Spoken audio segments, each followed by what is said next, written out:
Baseball is America's favorite pastime, but only 0.45% of kids who will ever play baseball in their life will actually make it to the major leagues and play in the MLB. Everyone has a little bit of knowledge about baseball.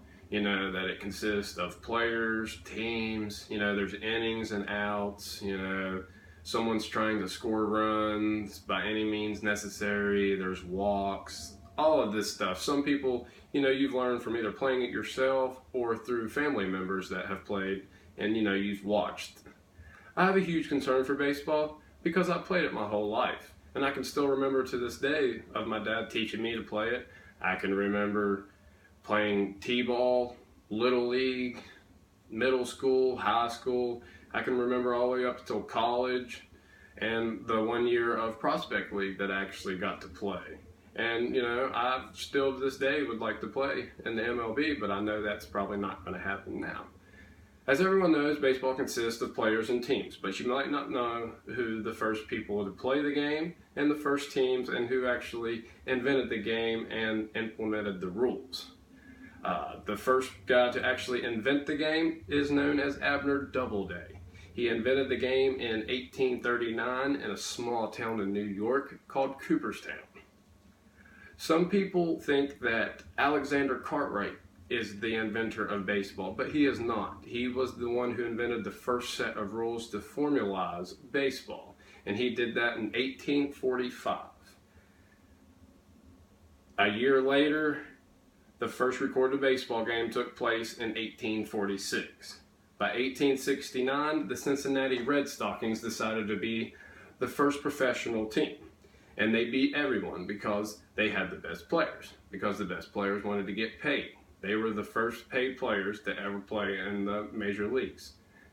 And 1869 was the first year that the major leagues was actually invented.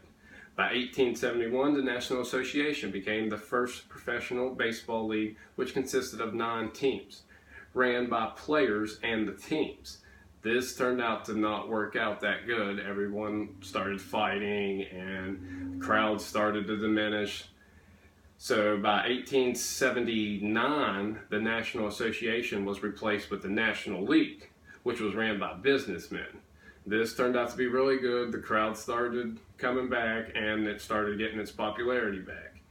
In the American League joined the National League in 1901, and that's still how it is today. There's an American League and a National League, and that's, like I said, still how it is today. In 1960, the Continental League was invented to help out with the MLB. This led to the steroid era in MLB. During the 1990s, the MLB experienced an increase in offensive output, which led to a lot of home runs throughout the game. While just 3 players reached the 50 home run mark in any season between 1961 and 1964, many sluggers would start to surpass that number in the mid-90s, which led to the belief of performance-enhancing drugs, which was the case. In 1996, Mark McGwire, who was playing for the Oakland Athletics at the time, led the majors with 52 home runs, even though he was hurt for a good part of the season. In 1997, both Mark McGwire and Ken Griffey Jr. threatened the individual record of 60-run home runs set by Roger Maris in 1961. Even though they didn't break it, I think they ended up with 58 home runs and 54, which was still incredible at the time. After such great offensive output, the MLB decided that they were going to start drug testing their players in 2003 for the performance-enhancing drugs, even though that these drugs had been banned since 1991.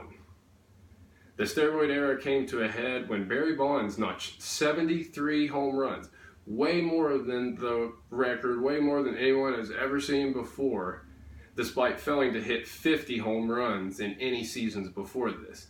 That means he didn't hit 50 home runs his whole career and then hit 73 in 1 year.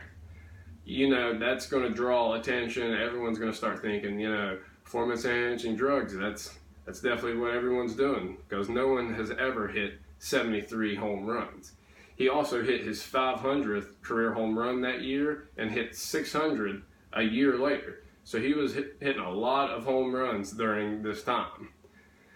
This led other players thinking, hey, Barry Bonds, Mark McGwire, all these guys are hitting a lot of home runs. You know, that's what I want to do, so we're going to start taking.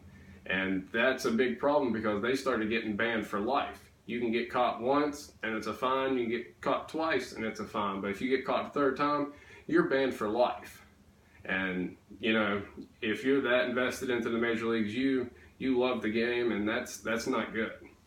Since some people are not allowed in the Hall of Fame, that's why performance-enhancing drugs are not good, because like Barry Bonds, he's not allowed in the Hall of Fame now because of that. The National Baseball Hall of Fame and Museum in Cooperstown honors those elected and immortalizes the best players ever to play the game with bronze plaques. Since the first election in 1936, the question of who should get in to the Hall of Fame has been of great debate. One thing, though, is clear, and that is that the Hall of Fame is the highest achievement in the major leagues of baseball.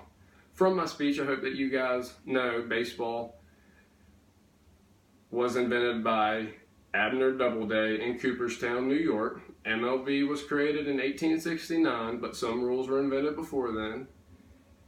And I hope you have learned some important facts and, you know, have a better understanding of the game. Thank you.